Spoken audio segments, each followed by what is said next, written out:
Hi everybody, if you don't know, my name is Cooper, and today I'm going to be talking about some of my home decor regrets slash what I would avoid buying. And I just want to start this video off by giving a disclaimer that these are all my opinions, and these are all things that I've had issues with in the past, so, I'm just giving my 2 cents on things that I either regret or don't think you should buy. I've made my fair share of home decor mistakes throughout the years. I think there's a lot of trial and error involved, especially in your first apartment or, wherever you're living, which can be a little bit tricky because you don't want to be constantly replacing things because that's really expensive. So you kind of want to know what is going to look good in your space and what you are going to like in your space for the longest period of time. So my first home decor regret is buying everything too fast. I know this seems a little bit general, but I wanted this to be the first one because it is very important. When I moved into my first apartment, I was in a huge rush and I bought a lot of furniture very quickly, and it kind of resulted in a very mismatched space that I was really not happy with. A lot of these items were from fast furniture stores like IKEA, and those stores can be great in times of need. They have good basics, and I think that's great, but you don't want your entire apartment to be the IKEA showroom. So instead of buying your furniture super fast, something that I would recommend is kind of breaking things down. I know this sounds boring, but creating a document of everything that you need and some inspiration photos, and then taking your time with things and making your investments intentional. And I know this may be a little bit unrealistic in regards to the fact that you do need furniture, but I'm not saying to wait to buy all of your furniture. If you really need a couch or you really need a dining table or something like that, get a cheap dining table or a cheap couch off of Facebook Marketplace, and then you can replace it down the line.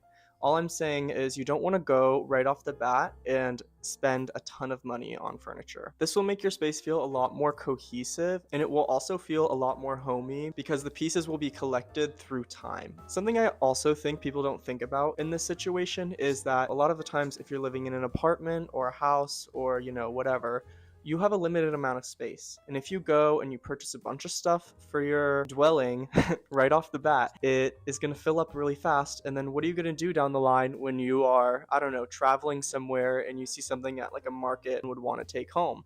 But guess what? Now you don't have room for it. You don't have to have things filled up super fast, and don't let like Pinterest and Instagram take control over you and make you feel like you need to have this instantly aesthetically pleasing space, because that's not how it goes. All right, the next home decor regret I have is rushing into a rug purchase. And this is a big one. As I've said before on my channel, rugs are extremely important in a space, and they really can be the make or break element. So you really want to be careful when you're purchasing a rug. Something that I had previously done is I rushed into a rug purchase. I got these brownish, reddish rugs from IKEA in my previous apartment, and they weren't ugly, but they wore down really quickly. And that's where I could start to tell as to why they were so cheap. They became super flat, and the concrete floors that I had, it was pretty much like stepping on the concrete after a couple months. Another thing to take into account here is the size of your rug. A general rule of thumb that people follow is to make sure that your rug is at least under the front of all your furniture in the room. Honestly, I completely agree with this. I think waiting to get a rug rather than getting a smaller rug is a much better idea, just because, even smaller rugs can be expensive. Really waiting things out and saving up for a nice big rug for your space can really make a difference. In my apartment, I got my rug about 4 or 5 months in. It was completely worth the wait, and it looks absolutely beautiful, and in my opinion is what makes the space feel cozy. And the great thing about rugs is that if you invest in a good quality piece, it can stick with you for a long time. And if you get tired of it, you can move it into your guest room, you can move it into your bedroom, you can put it somewhere else in your apartment or your house and still get some use out of it. Some recommendations I would make when purchasing a rug is making sure that you are very solid on the color and texture of the rug. Personally, I really love wool rugs, and I really love earth tones, and I've always really loved earth tones, and so I knew that getting this olive green rug, would stick with me, and I think it will stick with me for years and years and years and years. My personal rug in my apartment is from Rugs USA. It's from the Arvin Olano collection, and it is extremely beautiful. I absolutely love all the rugs from that collection. I actually have another one of the rugs from that collection in my bathroom, and they're super comfortable and they're super great quality, so I would highly recommend, checking out Rugs USA. This video is not sponsored or anything. I I genuinely just like them. The next interior design regret that I have is buying trendy bedding. We've all seen the Pinterest images of the light blue striped bedding, or the colorful whatever, and they're beautiful, but they are still trendy. And in my previous apartment, I bought, that really nice light blue cotton striped bedding for my bedroom. And, I liked it for about a month. It didn't feel like a reflection of me. It felt super Pinteresty in a bad way. And it kind of felt off with the rest of my space. Sticking to a more neutral bedding is probably the best decision you can make. And investing in a good quality bedding. A lot of these trendy bedding sets, they are very expensive and they're very cheaply made. So they're not going to be super comfortable. I think that investing in just like a solid bedding piece, and I mean that in like pattern, like it's just a solid color, is honestly a great investment, and it will really last you. And you probably won't get tired of it, because if you want to incorporate color or texture or pattern or some of those trendy elements, because we all love to play into trends sometimes, even I do. You can get a throw blanket or a quilt that's more trendy or colorful or whatever you want. And that's not going to be as expensive as an entire bedding set. And then as far as bedding goes, the materials that I gravitate towards most is going to be a t-shirt material or a linen.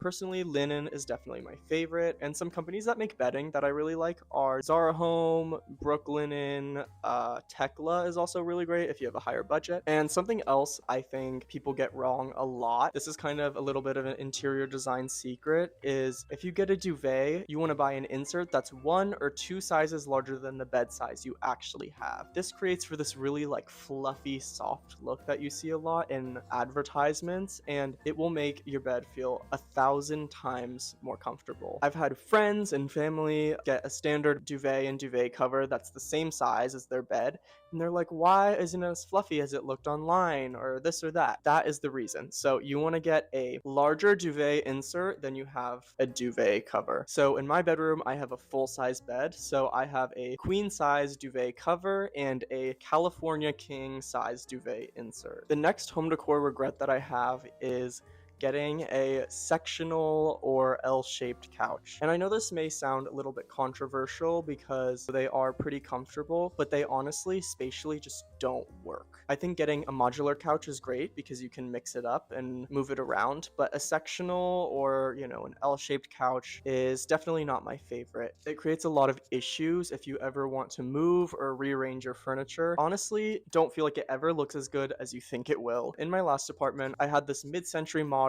brown sectional, and it was pretty, but the shape just wasn't working. I would have friends over and they could lay on the sectional part, but then the other side is too skinny, or vice versa, or I'm running into the side of the couch or whatever. They just are really visually unflattering in my opinion, and I don't think I would ever buy one again. I would say opting for just like a standard 3-seater sofa is probably the best, and my couch is an example of this. It's a 3-seater mid-century sofa, and it's super comfortable. I'm not exactly sure who designs it, but it is probably one of the most comfortable couches I have ever been on. It is actually so much more comfortable than it looks, oddly, because you would think, oh, it's a low back couch, whatever, but honestly, it is. It's perfect, and I am gonna have this couch forever, and I'm waiting for the day that I'm gonna get it reupholstered. That's not gonna be soon, so don't expect anything. And while we're on the subject of living rooms, this leads me to my next home decor regret, which is buying a coffee table that is too small for your living room. So generally, designers stick to the rule that your coffee table is 3/4 the length of your couch, and honestly, I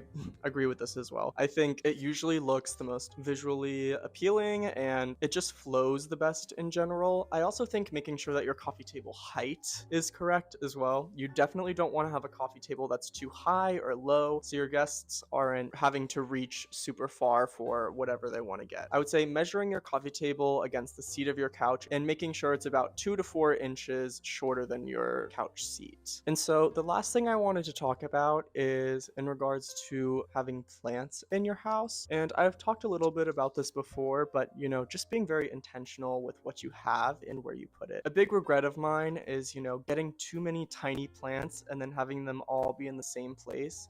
It generally creates for a really cluttered look unless you're extremely intentional and careful about what you're doing in regards to the pot, top dressing and plant design. And for most people, we don't have time to, worry about all of that. You don't necessarily need to only have large plants, but just being more intentional about your plant purchases, I think, is really important in designing your home. Having greenery in your house is extremely important. It makes your house feel alive and it makes your house feel calm. And so you can even overdo it. You don't want to feel like you're living in a jungle and the plants are closing in on you. Like, absolutely not. Just being careful about, how many plants you have on your space, and you still want all of your surfaces to be very functional in your house or apartment. In my apartment, when it comes to having things out on a table or a desk or a nightstand, I would say I usually stick to about 2 plants max per surface. I just don't want to feel like I have anything in the way. Just be careful about how many plants that you're buying.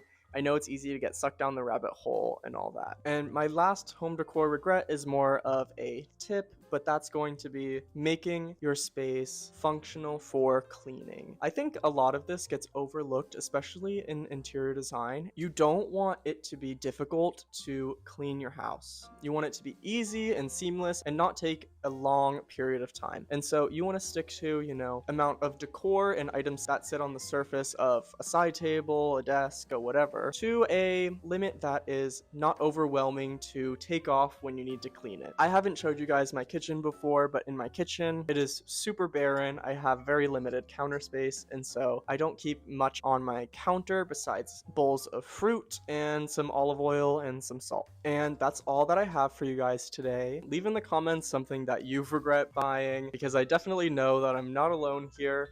And it's totally fine if you have any of these things that I mentioned in your house. Just maybe put some more consideration into that. I'm just kidding. Am I? No. Anyways, as usual, you can find me on Instagram at Cooper Osinski Interiors, and you can visit my website, cooperosinski.com, where you can send me an email to book a consultation, and I'm happy to help you design whatever space you need and all that. So I hope you guys are having a good Sunday or whatever day you're watching this, and bye!